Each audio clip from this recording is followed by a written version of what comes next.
Brotaco is a celebration of like vintage motorcycle racing, BMX, surfing, skateboarding, like those old school kind of vibes, but with action sports. And just that old school Americana adventurism where you just go out with your buddies and you have a good time. You crazy mother.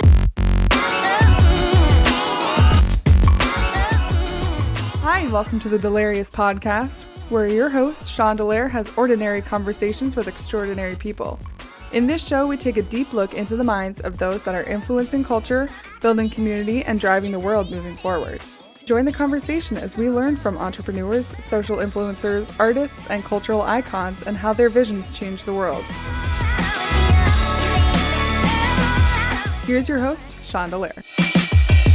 Hey everyone, Sean Delaire here, your host of the Delaireous podcast. On this episode, I'm going to be joining my buddy Jesse Tolpa from the Power to the Ground podcast, which is an one-stop shop media outlet for all things motocross and supercross. And he actually invited me on his podcast to talk about my newest venture, Brotaco Foods, and just to kind of explain how it started from a hobby during quarantine and is turning into a kind of a side hustle. So we're going to jump into their episode from Power to the Ground. You can check them out on Instagram at power2theground. Also the website power2theground.com.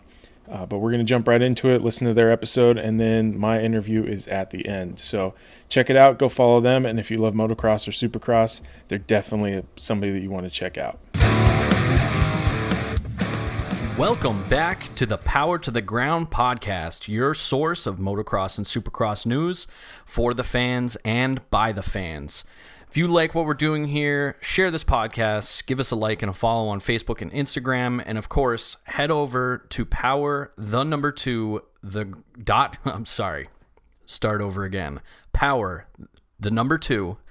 ground.com.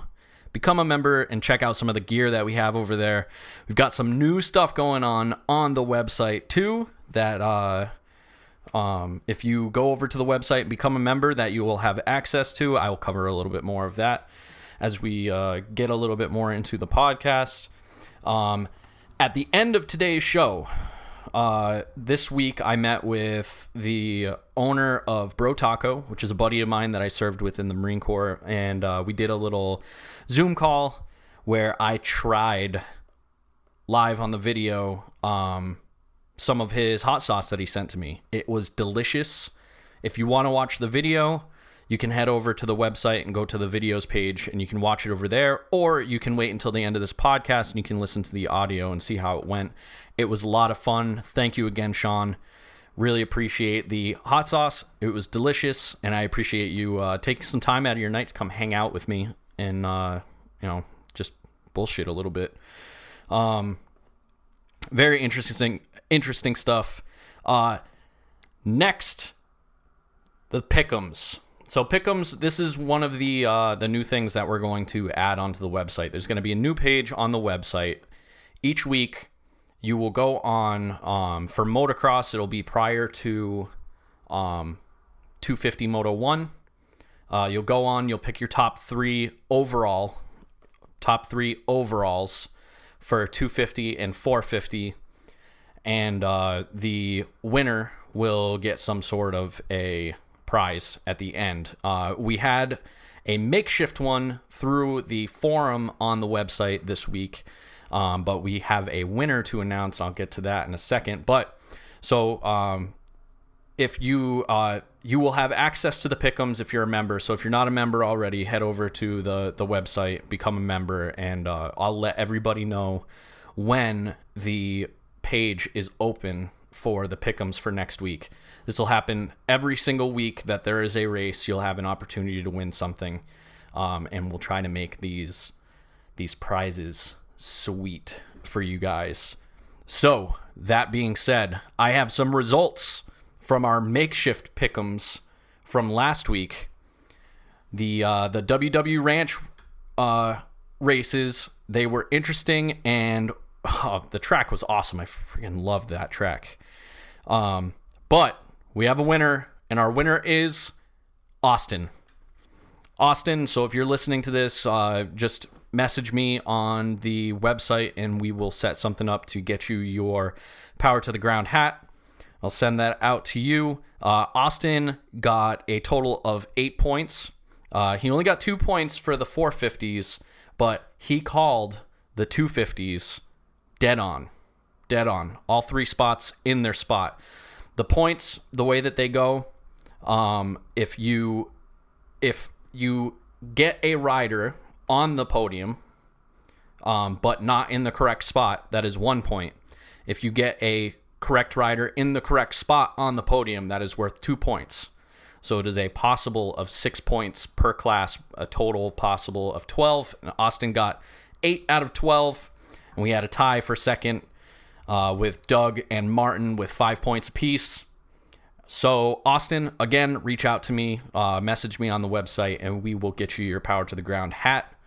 Thank you very much for playing. I hope there's a bunch more of you playing this upcoming week. I'm not sure what the prize is going to be, but I will let you know on the website, on the forum, what the prize is going to be. I'll probably let you know on Facebook too. But before we even get into the races, there's something that I saw on Facebook today. Somebody mentioned in one of the motocross groups that I am a part of. They asked, "Where are the MX girls?" And I scratched my head for a second, and I was like, wait a minute, where are the MX girls?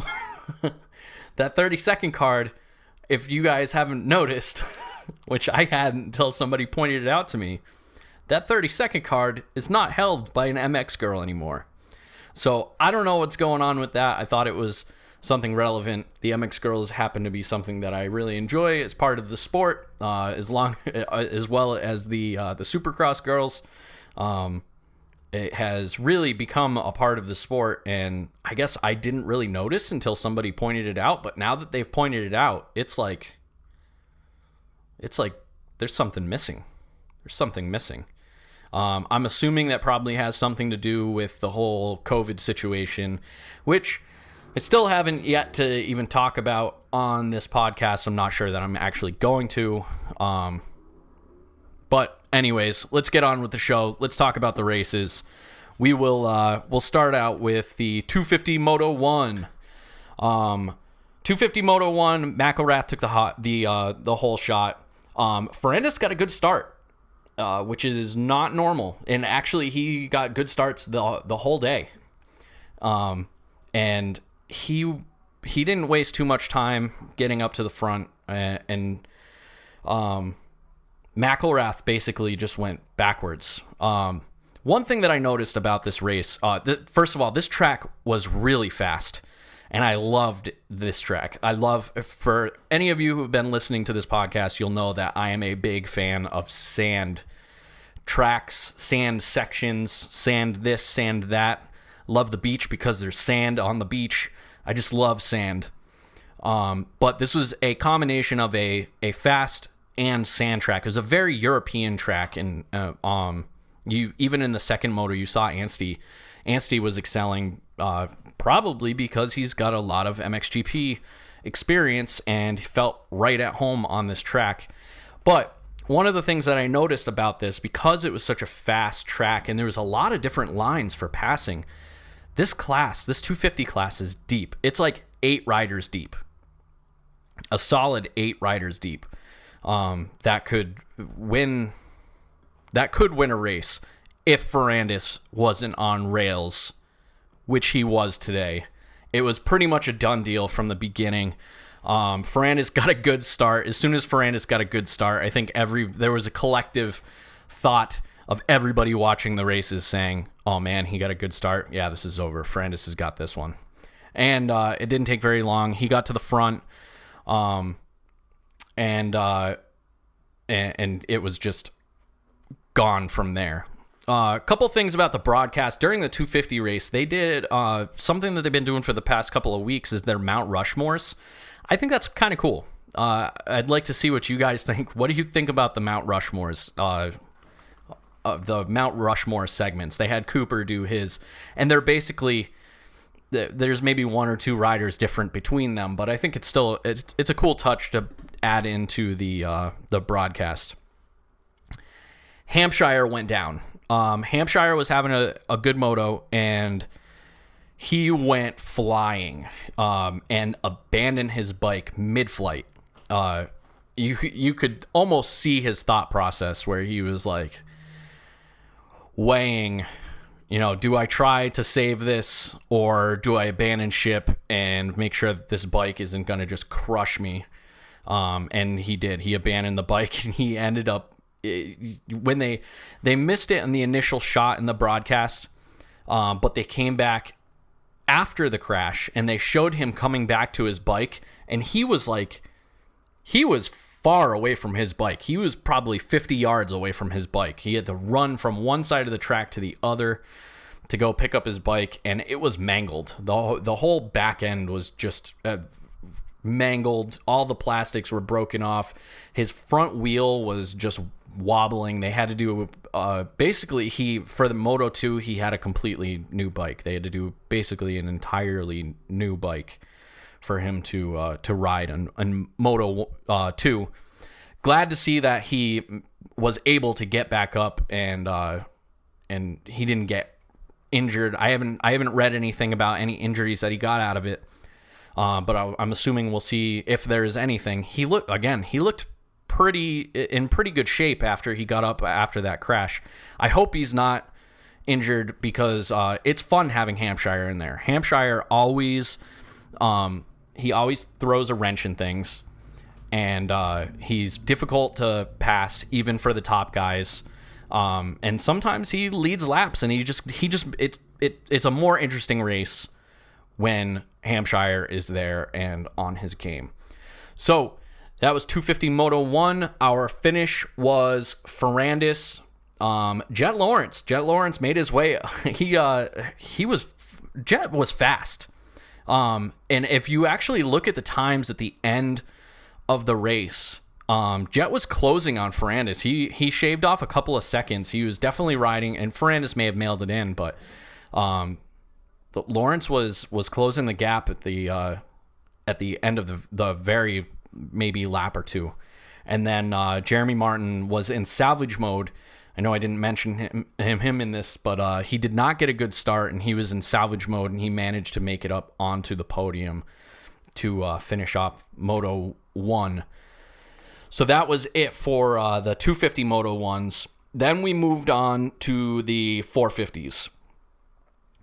Again, this is a really fast track. It was just a lot of fun to watch because there was so many different passing opportunities on this track, and you could see it because the riders were they were able to force the issue in multiple spots on the track where the rider in front probably didn't know that it was coming because there are just so many spots on the track to make a pass. But anyways, 450 Moto 1, Osborne gets the whole shot. They had Roxon in the booth. Roxon came in, and I gotta say, man, Roxon's solid in the booth. I wouldn't mind him coming back every single week. He was a little too pro Sexton for me, which makes sense because it's his teammate. But other than that, man, he had some great insights. He's well spoken. He didn't have any flubs that I noticed, and it would just be. I think they should make an effort to get him in until he's ready to race again. I think that would be a great addition to the booth. He did well. So Osborne. Let's talk about Osborne. First of all, happy birthday to Osborne. He just turned 31 the other day. That being said, it is amazing that this guy, this late into his career, starting as a 450 rider, is able to do what he's doing. He had two very fast rookies in front of him. being Cianciarulo and Sexton, and he was able to track them down. And you could see he was definitely biding his time. He was watching what lines that they were doing for quite a few laps, and he was just kind of lurking and just watching what was going on. And then finally, man, he pounced, and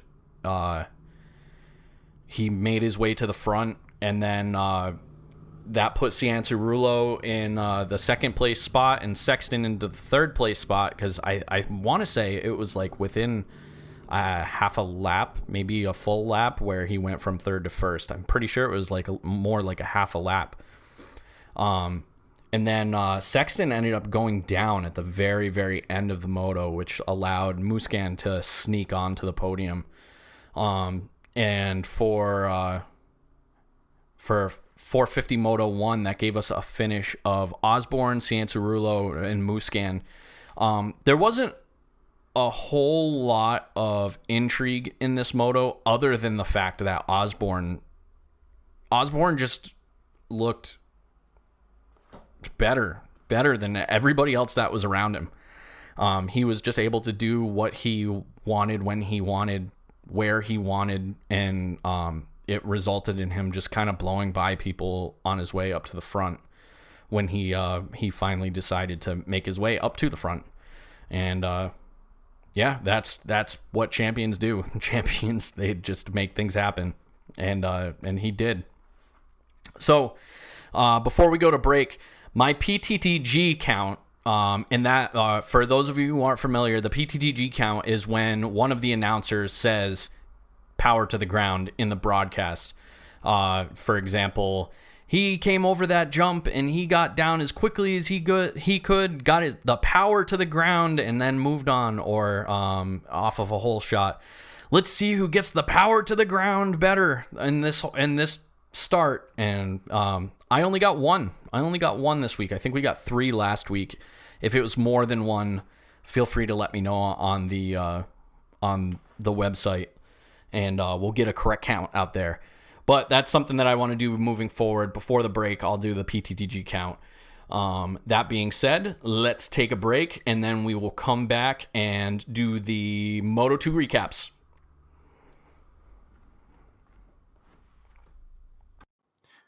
Hey, motocross fans. Do you want to make a podcast as awesome as Power to the Ground?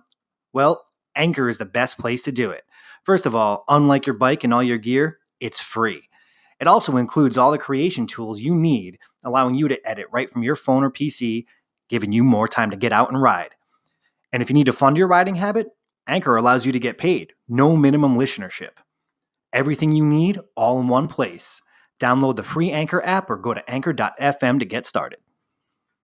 And we are back. All right, let's get straight into the Moto2s. Now, I know that I mentioned something last week about the Yamaha bikes, specifically in the 250 class.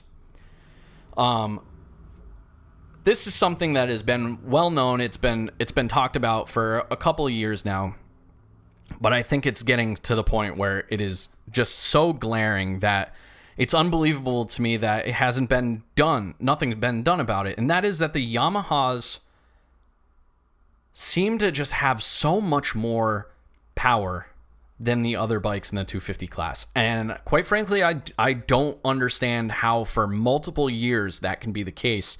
And not only is it still the case, but it seems to be getting it, the gap seems to be growing more and more. And you can see it in the starts, you can see it in the jumps, the uphill triples that they have in some of these tracks where the other manufacturers flat out cannot do them. The other riders on bikes that are not Yamahas flat out cannot do these jumps, and the Yamahas are doing them. And not even top riders on Yamahas, just riders on Yamahas. I don't understand how that could be the case, but it's an observation that I think it has really gone unspoken for quite some time. I don't understand how that could be possible. If anybody out there, and mainly I think I'm talking to Doug at this point, If anybody out there has any insights on this, on why it appears that the Yamaha bikes just seem to be on another level from all of the other manufacturers in the 250 class. If you have any insights on why that is the case, please reach out to me and let me know. I'm very curious about it. I haven't been able to find any information. It really doesn't seem to, it doesn't appear to be a horsepower thing. It's not a raw power thing. Like their engine just has twice as much horsepower as the other bikes. But in practice, I'm just looking at these races and I'm seeing in Moto 2, top 3 guys off the whole shot, all blue bikes, all of them, all 3 of them. That it just that just can't be a coincidence. I'm just very curious about that. So let's get back into the motos. So Moto 2, the 250s, Cooper actually gets the whole shot on this. I know, like I said, blue bike. Then Ferrandis got another good start, and basically he didn't waste too much time. He got up to the front, I want to say, within the first lap and a half, and then it was 1, 2, 3 blue bikes, just up front for most of this race. And then about I want to say maybe 7. It was maybe 7 minutes left. I should have put that in my notes, but it's like maybe 7 minutes left in the race. J-Mart finally got around McElrath. It was a battle for J-Mart. J-Mart got up to the back tire of McElrath probably halfway through the moto and just wasn't able to pass him. And to McElrath's credit, he was block passing like I've never seen before on anybody. He was riding such a wide bike that it was unbelievable. Jeremy Martin was visibly getting impatient. He looked like he was trying to just find anything anywhere at the point where he finally made the pass. There was probably team orders at that point. There was basically Cooper and McElrath at that point were basically linemen for Ferrandis, and just, blocking Ferrandis's way, making sure that Jeremy wasn't going to get up and challenge him. But even if McElrath held off J-Mart for so long that he didn't even really have a chance to even challenge Cooper. At the here broadcast, I know I'll try not to give them too much crap about their broadcasts, but there was something that happened at the very end of the race that just, I was so mad. I was yelling at my TV, literally yelling at my TV. I'm sitting here watching this by myself, yelling at my TV, saying, why am I looking at this right now? So if you guys were watching the timing and scoring on the last 2 laps, you'd know that Jet was right on Hampshire. He was right on Hampshire. And I'm pretty sure if Jet had made the pass on Hampshire, he would have found himself on the podium for the overall. And they were like less than a half a second difference for 2 laps. And instead of showing that battle, which actually had implications for the overall for the day, instead of showing that battle, I'm watching Ferrandis just do a parade lap for 2 laps. Not battling anybody, just blowing by lappers. And they're just talking about Ferrandis. And I don't know what they got to do about that. This type of stuff happens all the time where they just flat out miss the action. And I don't know what they have going on for production. I know that there's a lot of different stuff going on the track, and it's really difficult to stay on the action when the action is happening, but that like they should have one person who's just watching a bunch of screens, and that's their job, is to make sure that what is on screen is the action that is happening. I understand that, you know, Ferrandis went 1-1, and it has a lot of implications for the championship, but at the same time, there's other stuff going on the track. You don't just need to show the winner just gliding towards the finish line. I'm pretty sure that's the only big negative thing that I saw about the broadcast this weekend. I would love it if they could do better at that.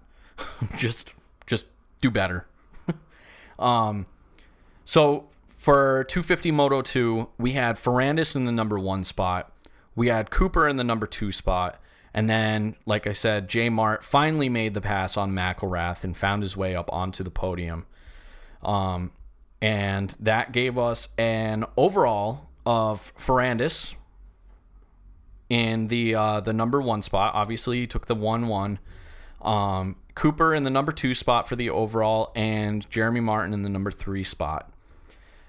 And honorable mention, yet again, pretty sure this is 3, maybe 4 races in a row. I'll have to look back. That Jet just barely missed the podium on the overall. 4th overall again, Jet. Jeez, man. And I don't understand how he's not moving up in the standings because of these finishes, but that's just the way that it goes. So after today's race, we look at the point standings for the 250 class, and we have Ferrandis maintains the red number plate, of course, with 307 points. The point lead grows to 13 over Jeremy Martin. He lost some footing today. 10 points, I believe. Alex Martin is he's in 3rd because of the Hampshire crash. He didn't finish out the first moto, so that switched things up quite a bit, and it puts Alex Martin into the third place spot. And Alex apparently has a big bonus on the line for taking a 3rd place spot in the championship. So let's keep Alex Martin in our thoughts here. Let's help him push up, because I'd like to see Alex get a big bonus. I think I'd like to see Alex get a big bonus. Then we, in our number 4 spot in the championship, we've got McElrath. He's 89 points down. Alex Martin's 83 points down in the 3rd place spot. So this is a 2-man race for sure. Then Hampshire fell to the 5th place spot, and he is negative 90. And Cooper in the number 6 spot at negative 103. And that will do it for the 250s for WW Ranch. So let's move on to the 450 Moto 2. Barsha took the whole shot. Oh, another blue bike. No crap. But he took the whole shot, and Cianciarulo basically just flew by him right after that.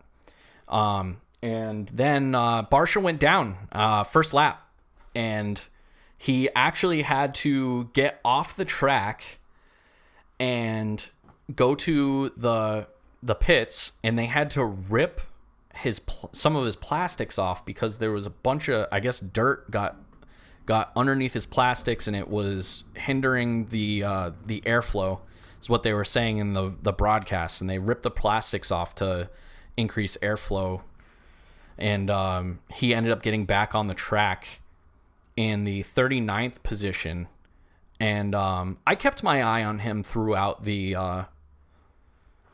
race. And he was in the 39th position, and he made his way up. He ended up finishing in 13th, which is pretty impressive. It was pretty impressive. He was riding a good pace. He passed a lot of people. I'm sure he's going to get whatever that award is that they've been giving out for most passes.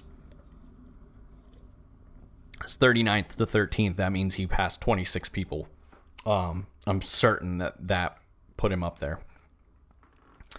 Then Musquin, oh man, Musquin is in second place. Let me paint the picture here.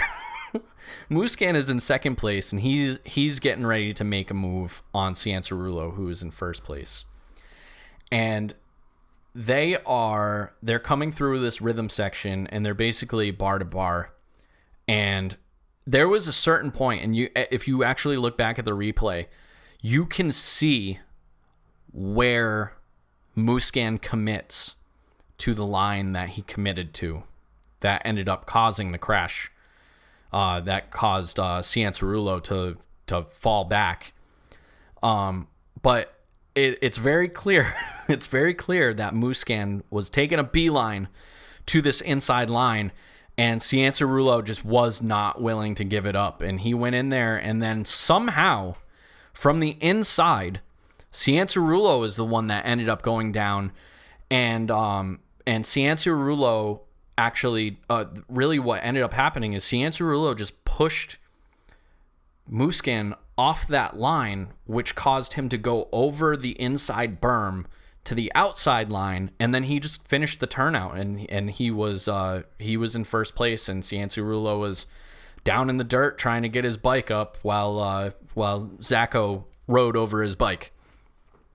So then you had Osborne in second, and Musquin was in first. Osborne eventually caught up to Musquin and got into the first place position. And at that point, when Osborne got in front of Musquin, I want to say Tomac was somewhere around 10, 11 seconds down, and he hadn't even made it into third place yet. And there was maybe 4 or 5 minutes left in the moto. Forgive me if these aren't exact numbers. I should probably start taking notes on when these things happen in the moto. I'll do that going forward. Anyways, there wasn't much time left, and all of a sudden, Tomac, I don't know what happened. Tomac reached his final form, and he just started making moves. He got up into third place, and he was like 8 seconds down. I think he was 8 seconds down on Osborne when he got into third place, and there was only a couple minutes left, and then he caught up to Musquin in probably a lap and a half, made up like 6 seconds. He was riding like, I think they said Osborne and Musquin were running like 2:14s, and he was running like 2:11s, 2:12s. He was just making up tons of time. He got up to Musquin, and he made pretty short work of Musquin, and then Musquin dropped off the pace after that. And then it was on. Osborne and Tomac for two and a half laps were just at each other. And there was a point where it looked like Tomac had a spot. It was that split, that split line where it looked like it looked like when they were going in that it was going to be a pass, but by the time they came out, there was I can't even remember the name of the line. They called it something, but it was a split line, and it looked like Tomac was going to get right up onto him, and he actually did. He was like right there, and Osborne was just able to hold him off. And then Tomac had a little flub coming through one of those roller sections, and that gave Osborne the chance to get away and secure the 1-1 on the day. But it was still pretty cool to see Tomac just pull a ride out of nowhere. So if you guys have been listening to me, I'm not a huge Tomac fan, but it is nice to see him up there and competing. Daddy Tomac, he must have the baby must have slept through the night over this past week. So to the results for the 450 Moto 2, we had Osborne in the number 1 spot, Tomac in the number 2 spot, and Musquin rounding out in the number 3 spot. So our 450 overalls are as follows. Osborne with the 1-1 takes the number 1 overall. Muscan takes the number 2 overall with the 3-3. Tomac gets onto the podium in the overall with the 6-2. Cianciarulo just off of the podium with the 2-7. Sexton takes the number 5 spot with a 4-5, and Baggett takes the number 6 spot with the 7-6. And into the championships points, Osborne keeps the red number plate. Cianciarulo, because he went down and did not get a good finish in the second moto, that pushes the points lead from 15 points to 29 points for the championship. And then Muscan is in third, 30 points down. Tomac is in fourth, 52 points down. Muscan and Cianciarulo, you better not sleep on Tomac, because if you sleep on Tomac and Tomac's baby is getting sleep, then you guys are going to find yourselves behind Tomac in the points. Baggett in the number 5 spot, he's negative 66, and then Barsha in the number 6 spot, negative 67. I'm pretty sure in both classes, unless something crazy happens, pretty sure both classes, the way that it is right now as far as the champions go, the stuff that happens behind them, may change up, but I'm pretty sure you're looking at your points leaders are going to be your class champions, that being Ferrandis in the 250s and Osborne's in the 450s. But we will see how that pans out as we go forward. And that rounds up WW Ranch. I'm pretty sure we have Thunder Valley next week. Again, pretty sure about that.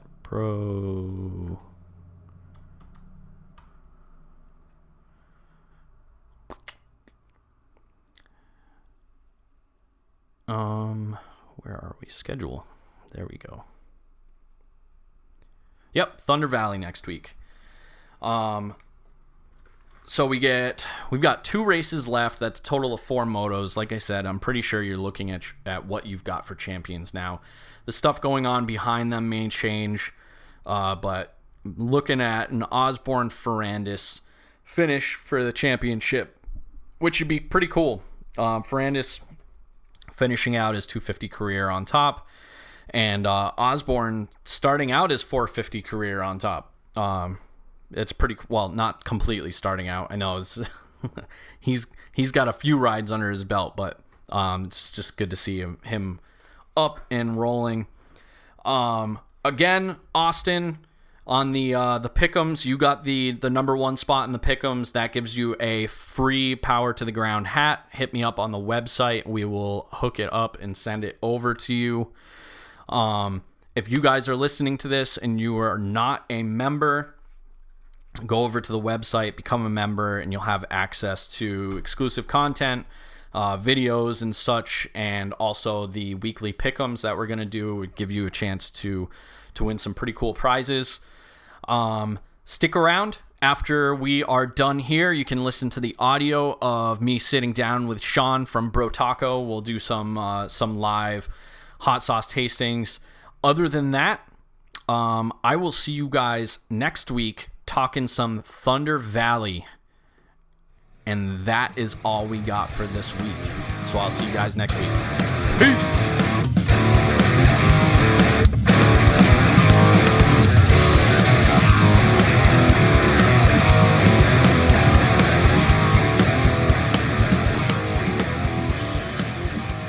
And we're recording.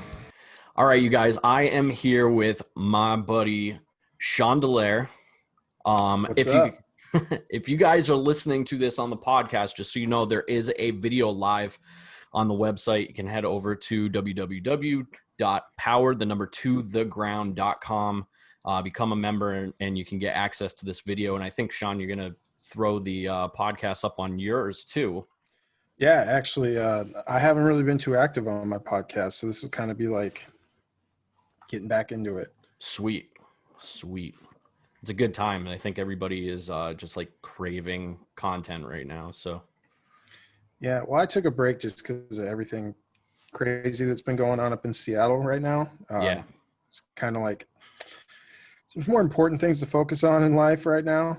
no doubt. Yeah, I mean, I was out of it for like 3 or 4 months, so I'm just getting back into it now. So I totally feel you on that one, especially with there's a little bit higher stakes up there in Seattle right now.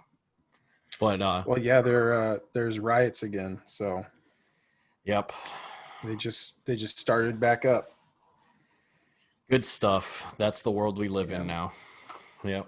Pretty much, man. I mean, I understand why, but it's a little it's just crazy. Yeah. So Sean and I served in the Marine Corps together. We have we've crossed paths and worked with each other in several different capacities over the last, I guess it's 10 years now. Yeah, actually, yeah, we're getting old, man. Yeah, we are. We are. I'm not. Yep. We're definitely getting old. We'll just leave it there. um. So. Yeah, we've got a. I don't want to get on a too off track because I know you and I can go down the rabbit hole as far as like memories and stuff like that goes. So maybe we'll go down for that sure. path some other time. But for right now, I have so many questions for you. Shoot. Regarding. Well, first off, thanks for having me on the show. Yeah, I appreciate it a lot. No worries, man. So I'm gonna go through this like series of questions to get a background of how these things came to be and what they are. So I don't know if you knew this about me before I have like reached out to you about the hot sauces, but I love hot sauce. I have an entire hot sauce shelf in my refrigerator. So I've had these sitting on my kitchen table for a week. And as you can see, they are still sealed. I'm surprised you haven't opened them because I was like, "Are you going to try them right now?" And you're like, "No, I'm going to do it on the show." Yeah, I was like, I wouldn't have done that. I would have just straight opened it right away. Well, just like sheer willpower walking by them every single day, and I left them right there in plain sight too. So,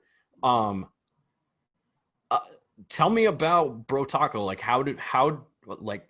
how did you get into making hot sauce? How did that happen? Well, it's kind of a funny story. So when quarantine hit, I don't know how you guys handled it over there, but Seattle shut everything down. Everybody was kind of forced to stay inside. I was still working at the time for the most part, but I had a lot of free time on my hands. And just one day it got in my head like I wanted a certain type of hot sauce, and I didn't see it anywhere in the stores I went to. So I was just like, okay, well, I know the main ingredients in hot sauce for the most part. So I'm just going to see if I can make it. And I went on Google and I found like a basic idea, and then I just made it my own. And that's the first one, which is the pineapple habanero. They have labels now. So if you can see that. Is that the yellow one that you sent me? Yeah. Okay. That's the yellow one right there. So pineapple And habanero. I just really wanted that. And everything I found was mostly just like a Tabasco or a Tapatio style where it was the red sauce. Yep. And I was like, I didn't want that. I wanted it mostly pineapple with some kick to the teeth. So I just made it for myself, and I ended up making a bunch, way more than I meant to. So I gave some of the small bottles to some buddies, and they were like, holy crap, dude, like you should sell this. And I just told, yeah, whatever, man. I'm just doing it for me.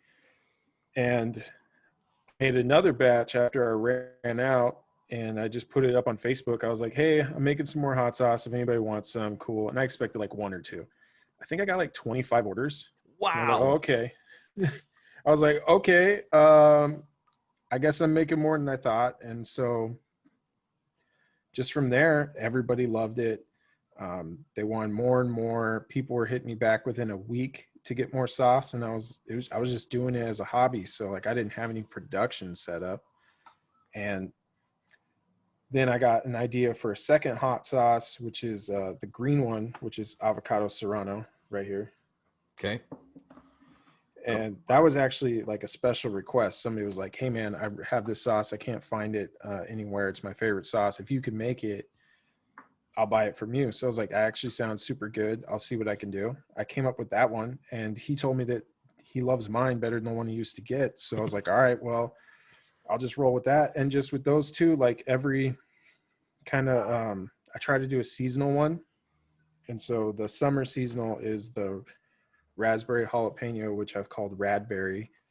And because those ones don't have labels, you can't see it, but Yeah. all of them are themed after a certain sport.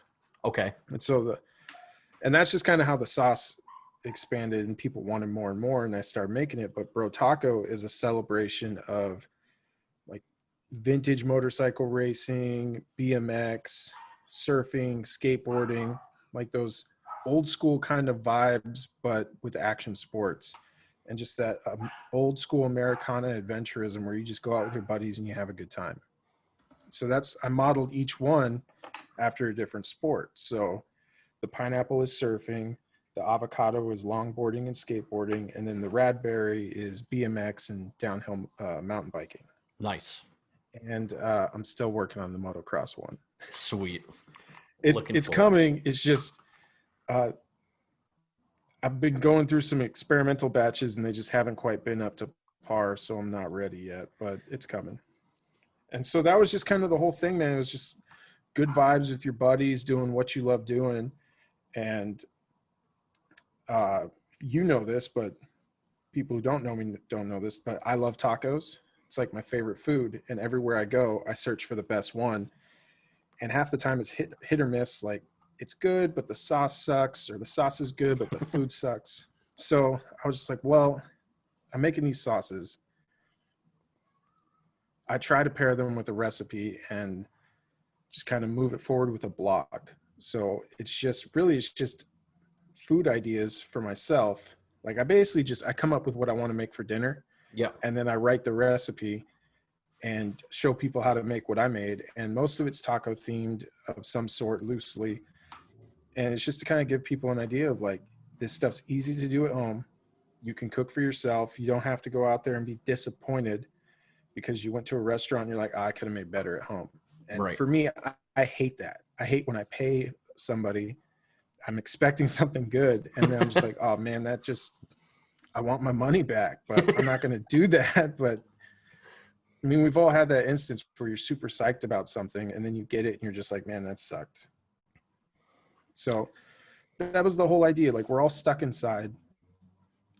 Most of us were cooking or learning to cook or just doing all these different hobbies. And my hobby happened to be making tacos and making hot sauce. So I combined them with what I loved, which is vintage bikes and skateboarding and surfing and going outdoors. And I made this brand, Brotaco, which you might notice the logo. Did you see what the logo was? Yeah, I did see the logo. Well, it's an homage to an old motorcycle brand. It's from the 70s called Brotaco. Oh, okay. Yes, I didn't catch that though when I looked at your logo though. Well, I changed it a bit. I actually emailed them and I did it right. I asked their permission to use their branding, and they got back to me within a week because they're still around, but they make electric motorcycles now. Right. So they don't make motocross bikes anymore. But their brand was a thumbs up, and it said Bull Taco, and then it said, what did it say on the bottom? I can't remember. It was something in Spanish. It stood for like Spanish Motor Works or something like that. C-Moto. But I asked them if I could use it. They loved the idea. They said it was great. They just wanted to see a mock-up when I was done. And so I talked with the graphic design firm that made my logo. And we decided, because it's all about good vibes with your buddies, instead of a thumbs up, it'd be the Shaka. And I think it fits perfectly. Dude, that's awesome. I can't believe you you went through all of that for the logo. That's amazing. Well, like, so for me, as a kid, I watched on Any Sunday with Steve McQueen? Yeah. With my dad. And it's all about all the different types of motorcycle racing back in the 60s or 70s. I think it was 70s. And to me, Bull Taco was that era. Like it just encompassed that era of motorcycle racing. So I was like, I want to do that. And if they tell me no, then I'll figure it out. But I'm at least going to ask them so I don't get a cease and desist later. That's smart. Absolutely smart. And I mean, if they said no, I would have figured it out and done something different. But they gave me the thumbs up, which was awesome. So I was like, sweet. That's a go ahead. So I followed you on I think all of the social medias. And Well, this one is the one that I've seen probably the most chatter about. Yeah, man, people hype the Raspberry up. Big like, time. I put a couple things out there, but they've now really love that one. I've gotten people mad at me because it's only available in the summer, so that no one can get it anymore. It's sold out. Now tell me why this is available in the summer, because I think this is an interesting point. So raspberries are a seasonal thing. And Yeah. I mean, I can go to Safeway or whatever and buy raspberries, but the quality's not there.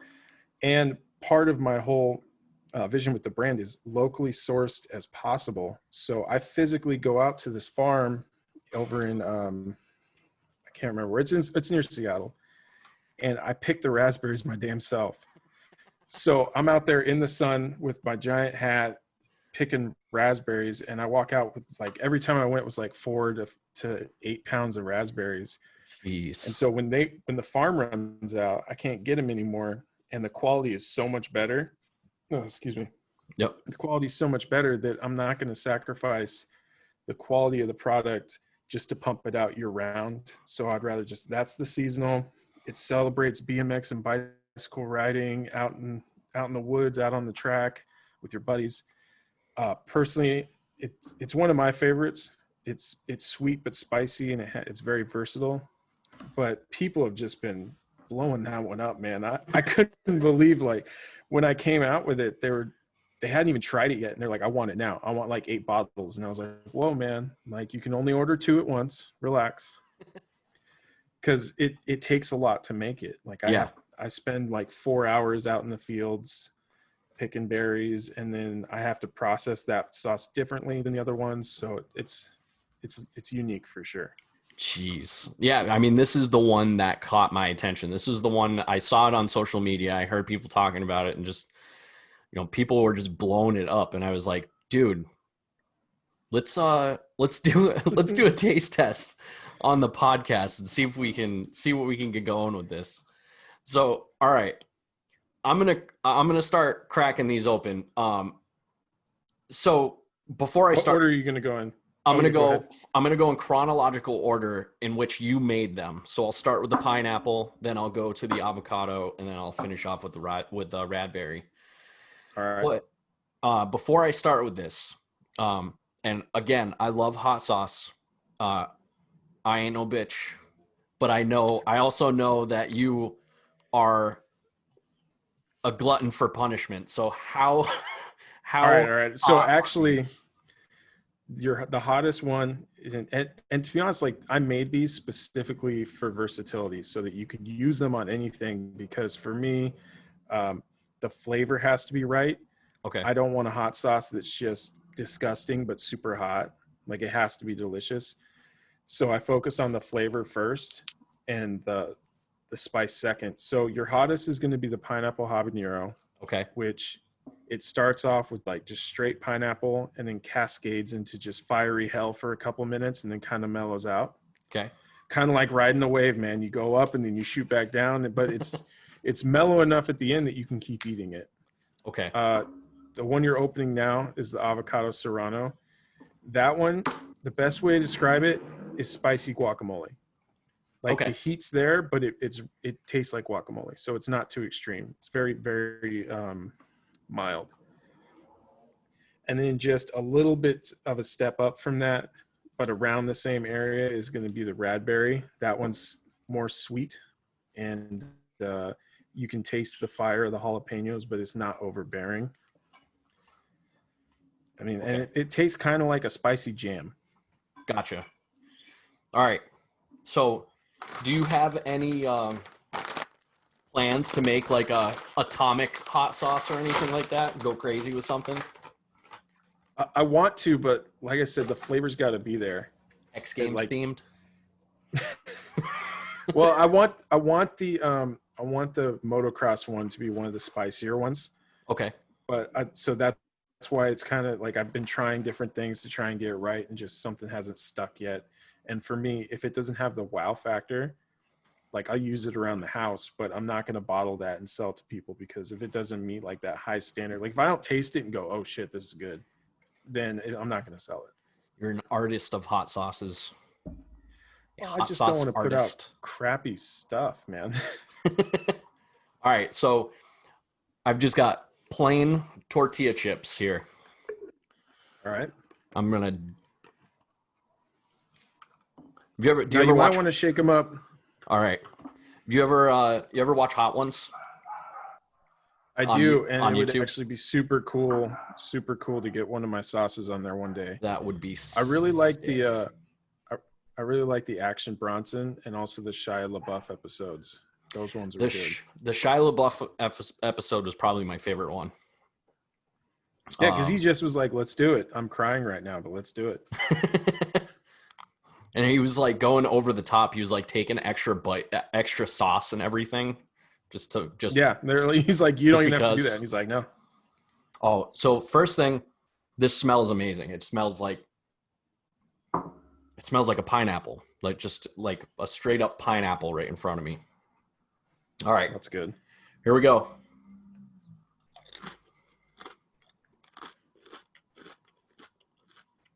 There's the pineapple. Here's the heat. It's coming. Oh, yep, there's the heat. I told you, man. That's the hottest one I got right now. Yep. You're right. It definitely, the pineapple comes first. And I'm riding that wave right now. I'm totally riding that wave. Woo. So I actually just redid the recipe on that Mm-hmm. because I wanted to dial it in closer, and it's hotter than it was before, but the pineapple's a lot stronger, and I'd forgotten. And so when I remade it, because for a while there I was eating that sauce all the time. Oh, you just broke up on me a little bit, Sean. Did I lose you? The Delaireous podcast is brought to you by Left Right Straight.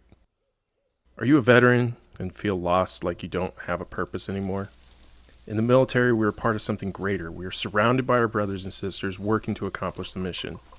And then we got out, and that sense of belonging just isn't there.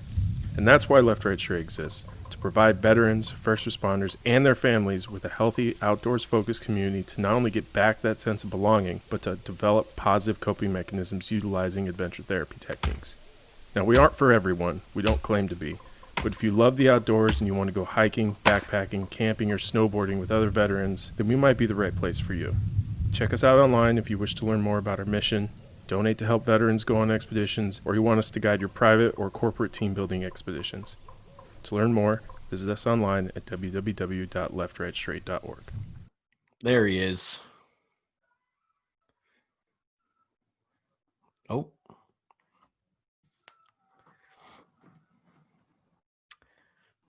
Is it working? Yep, there we are. The rioters must have burnt down your internet provider. Dude, the annoying thing is that whenever I'm on a Zoom meeting, it reaches like a critical point where my internet is just like, I don't want to do this anymore. Even though I pay for high speed, super Oh, annoying. jeez. That is annoying. Well, anyways, we're back. Usually it's not so bad. We had some technical difficulties. We're back. I'm still riding that wave. I'm sweating a little bit right now. The pineapple does come back, though. It's good though, right? Yeah. Like, Oh, it's honest fantastic. Honest opinion. Honest opinion.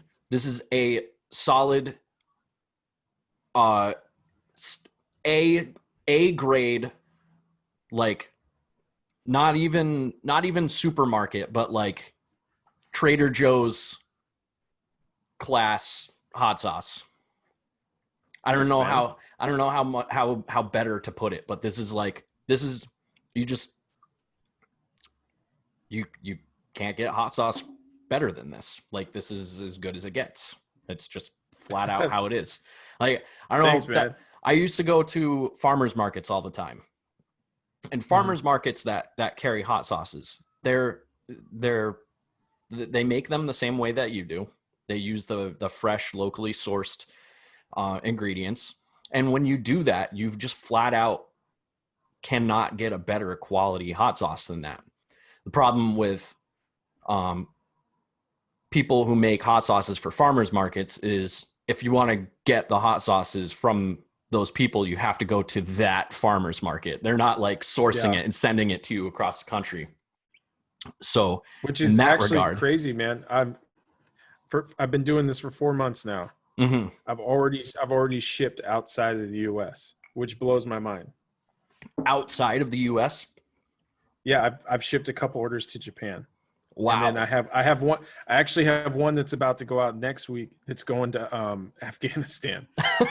That's crazy. Yeah. Military ties, I'm assuming, Japan and Afghanistan. Yeah. So, surprise, washing it down with my brown water here. Not Nice. the shit water. This is an interesting pairing right here. Interesting.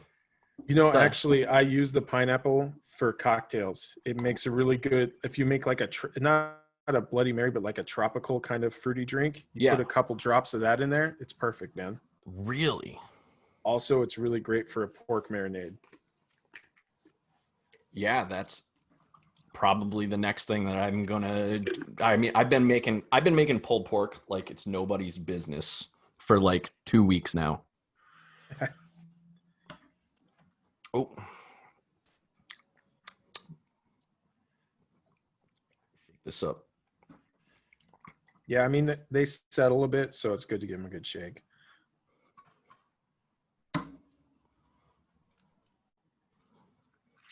This is obviously a thicker sauce, so it's bunched up at the top a little bit here. We'll get there. Do the Heinz 57 smack. The Heinz That's what 50. works the best. You know the old glass bottles you hit on the side like this? Oh yeah, that totally worked. Except now it won't pour upside down. Ugh. I feel like Yeah, those small bottles, I don't offer those anymore, and that's one of the biggest reasons is that some of the sauce doesn't like to come out. You stuck a pen in there. We're So good. it's a logistic nightmare. All right.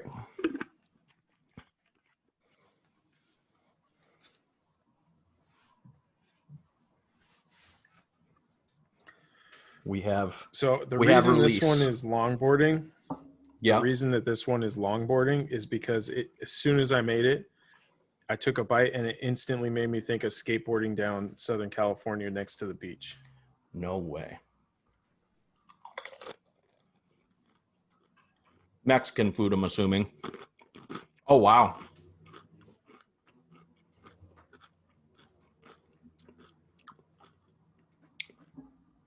That is really, really good. I'm glad you like it. That's really, really, really good. Like, I could see eating this with a lot of different stuff. Mainly, the first thing that pops into my mind is scrambled eggs. Yep. Dude, that It is goes well on salad too. yeah. Strange enough. My buddy I don't- uses it as a salad dressing. I don't think that's strange at all. Yeah, so the cream is all the avocado, right? Yeah, I mean, there's avocado, there's lime juice in there, but the texture and everything is just, it's avocados. And I make sure dude, I'm kind of snob, and I'll make sure I get the best ones, like the best size, the best color. Like, I don't just grab anything off the shelf and throw it in there. Like, if it doesn't look right, I don't use it. This is so this one I could see using for like specialty stuff. Like, I'll definitely try this in a cocktail. I'm definitely going to try this with pork as a marinade. Mhm.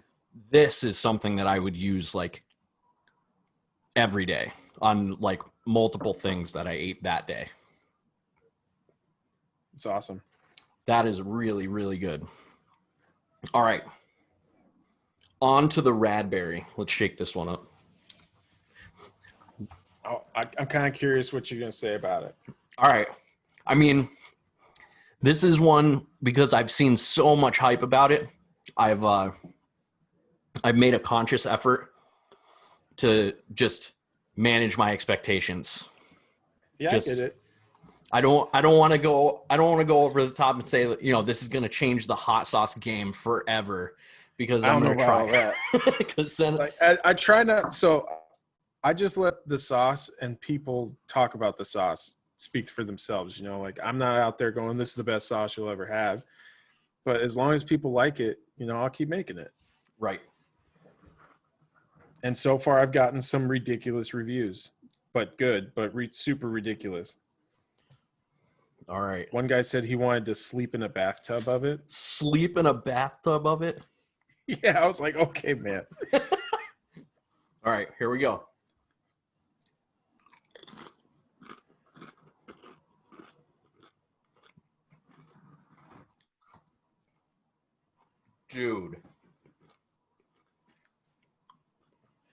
Dude. Yeah. That is incredible. I'm glad you like it, man. Dude, that is incredible. That's not even like... That's not even good for hot sauce. That's just like any kind of sauce. Like I could dip a cookie in this.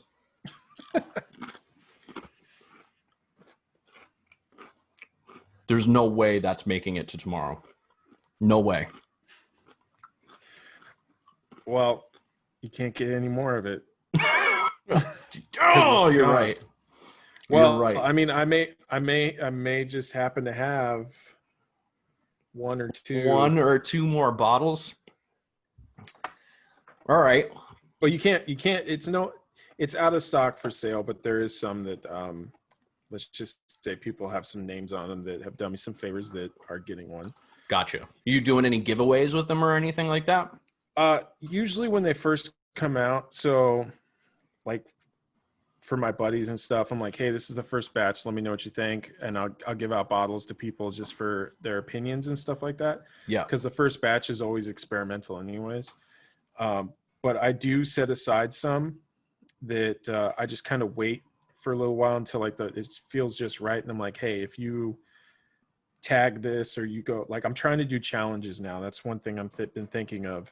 So for the pineapple habanero one, this is mostly for San Diego because it's too cold up here to surf right now. I'm like, hey, if you go out and you surf and you tag Brotaco in a video of you surfing, first 5 will get a free sauce bottle. Sick. Stuff like that. So I set some aside specifically for that, and that's kind of what the bottles I have left over Radberry. But for anything else, it's sold out. Jeez. I don't know how you're gonna get away with that, man. Like going forward, but power It's to you. seasonal, man. It's seasonal. So yeah, there's not much you can do about it. I'm working on my fall seasonal one, and the same thing. Once fall's over, that one's done, and then we move into the next season. Can we get a little only sneak? comes back around. Can we get a little sneak peek? Like what's a base? You know, well, I'm working. I was working with Fresno peppers. Okay. And then I'm kind of playing around with Chipotle. Okay. So I'm trying, like, it's still kind of like in the works. So I can't really give too much because it's like the recipe is so jumbled right now. Like I had 2 that I went through and they just didn't work. I was like, okay, I'll use this in the house, but I'm not going to sell this. Yeah. But I'm kind of switching gears. So I was using a kind of a citrus based one, and it was too similar to the pineapple, and I wanted it to be completely different. So I'm kind of looking at the holiday flavors, you know. I'm not doing pumpkin spice. I refuse. So before you even bring that up, I refuse. I'm not making pumpkin spice hot sauce. Fair. Not doing it. Okay. So, tell everybody where they can go and get this stuff. So you can always follow Brotaco Foods on Instagram or on Facebook. But if you want to order some sauce or you want to check out some DIY recipes that you can make at home with your buddies and your family, it's brotacofoods.com. Spelled exactly like it sounds, just bro and taco and then foods. Yeah. But yeah, it's super simple. The whole idea, man, is no frills, just thrills. Just bare bones, keep it simple, have fun, and just the sauce is best shared with your family and friends. So I encourage everybody, share it with people, have a good time. That's what it's all about. Dude, absolutely. This is well worth sharing. Absolutely. For everybody who's out there watching this video or listening to this podcast, I do believe was there something else that we threw in here? I can't remember. Remember we had a conversation about a code. Did that happen? Oh yeah, no, that did happen. I made it. It did. Okay. So it did happen. Yeah.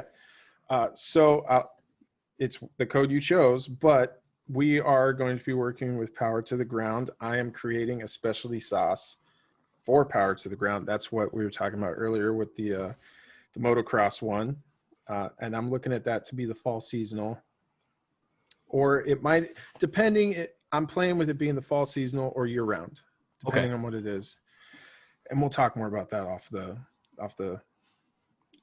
Zoom meeting. But okay, if you go to Brotaco Foods and you go to order your hot sauce, use the discount code PTTG and you get 20% off your first order. Boom, 20% off. This is, dude, again, thank you very much. I love these little bottles. I'm totally going to reuse these. These are amazing.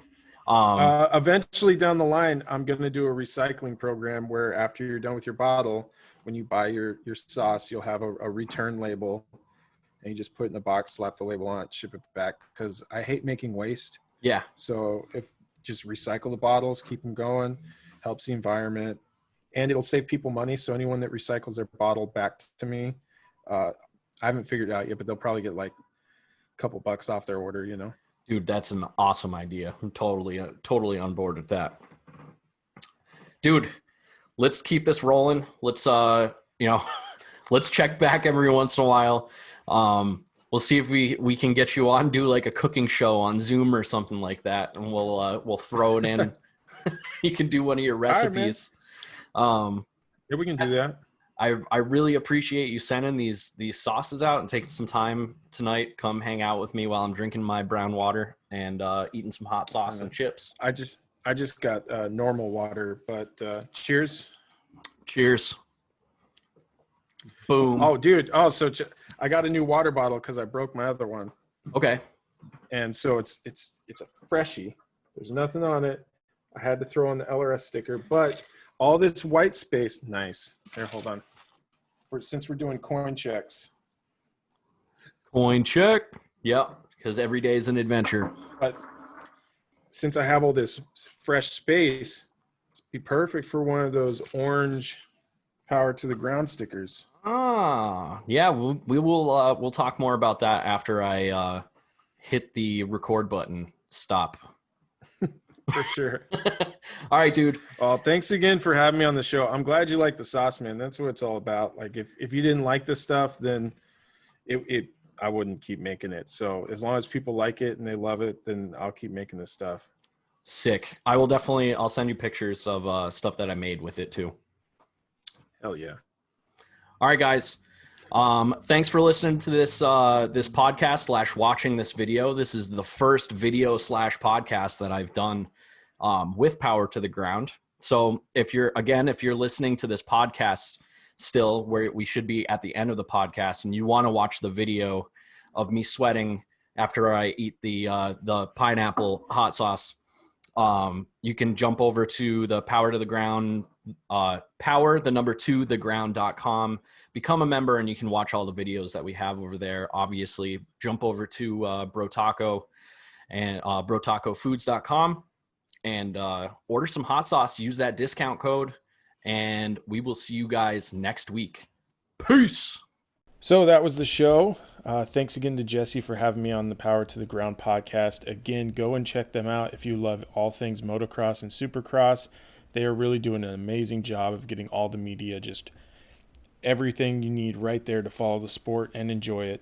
They have an online portal where you can be a member. They have merch. They have everything. So go check them out, power2theground.com. That's the number 2.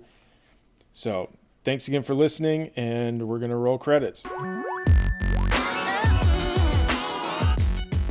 Thank you for listening to the Delaireous podcast. Be sure to follow us on social media, Instagram, Facebook, Twitter, TikTok. We got it all. You'll see daily updates and become part of the conversation. I greatly appreciate your support, and if you got any value from this episode at all, please share it with all your friends and family and tell them this is the greatest podcast you've ever heard, even if it's bullshit. Thank you for listening, and tune in next time.